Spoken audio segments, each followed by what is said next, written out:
Hello, my name is Marcelo Vignali, and today I'm going to be talking about what to look for when picking out a character that you're going to be drawing. Now, this is the mobile studio, so the idea is that you go out into the world and you allow your world to be the studio in which you learn from. So the question is, well, when you're going to draw somebody, what is it that you're looking for in order to start drawing? Now, I would imagine some people think like, oh, well, it's somebody who has a crazy hat or funny hat. Perhaps somebody has some sort of funny boots or something like that. But that isn't the case at all. And I was trying to find an analogy in order to explain what it is to look for when you're out and about and you're at your mobile studio and you've perched yourself somewhere inside a coffee shop or a restaurant or a park bench and you're waiting for a passerby to catch your interest. What is it that you're looking for? Now, what I'm looking for is I'm looking for shape. And the analogy is this. I'm trying to think of let's say, there are people that go out and they collect butterflies. Now, what are they looking for in these particular butterflies? They're looking for the shape. They're sometimes looking for the color of a particular butterfly. And they catch these butterflies and they put them in their book and they press them. Now, art doesn't have to be so cruel. Instead, we can simply get an impression of someone, and then that is what we catalog and put these things into our sketchbooks. But what is it that we're looking for in terms of the design and the color? In this particular case, as soon as I saw this young woman walking by, I thought, oh, fantastic. There's something about her that is attracting my attention. And sometimes I don't know what it is right away. And before I even start making a mark on my sketchbook, first thing I try to do is I try to analyze it in my mind. What is it that's catching my eye? What is it that is telling me that this design works? And immediately I started to recognize what it was that worked about this particular design. Now, in terms of a fashion sense, perhaps the miniskirt and a Batman shirt and her anatomy isn't necessarily going to win in a fashion award, but it was good in terms of a sense of design. This particular young woman had a lot of very bubbly shapes. Her anatomy really reflected a lot of that really simple, graceful movement. You had these very ebullient curls that were bouncing with every step that she took, and the rest of her anatomy was doing exactly the same thing. And there were all these wonderful bubble shapes. We can see that in her hair. We can see that also in her head. We can see her earrings. And again, as we go through her body, we can see this beautiful poetry of design of all these particular elements gracefully moving our eye through the drawing. When I looked at design, I thought, this is the person that I would like to collect and have in my sketchbook in terms of design and in terms of color. Now, some people struggle and they think like, well, I want to design characters, but I struggle with my characters and I don't know how to put or infuse the sense of life or design into my characters. Well, that's why you need to reach out into the real world and collect these people that you see. Collect them, put them in your sketchbook, because what you're doing by putting them in your sketchbook, by collecting these individual bits of design, you're also putting them into your brain as well, and you're uploading this information.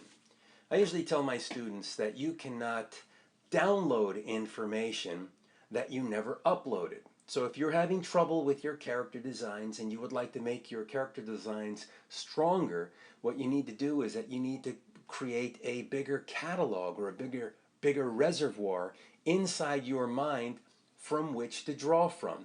It isn't just as easy as, well, I have to design a character, I'm going to go ahead and do a Google search of this. You have to have an opinion about what those individual shapes and designs mean or what they're saying to you. In this case here, we can see that the design, there's a lot of fluid movement to this design. And we can see that these are very fluid and appealing shapes. When we look at her, we get a sense that she's probably a very easygoing person to be around because the shapes move very easily. Imagine this, if you were drawing somebody who likes to run, this person is a runner, and she's sort of just worn out all any little shred of fat in her anatomy, and even the muscles have begun to atrophy from all the running, and we can see this very taut muscles. I'm sure you know exactly the type of person that I'm describing. We can tell that that person is a lot of high intensity because those are the shapes that we associate with high intensity.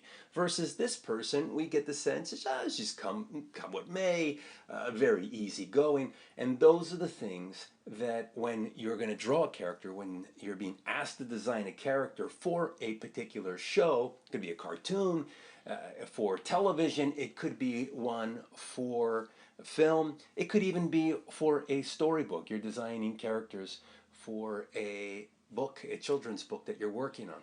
You need to be able to reach into that reservoir of shapes that you have inside your mind to tell you who that character is. And in this case here, I'm communicating who this character is with the shapes that I'm designing.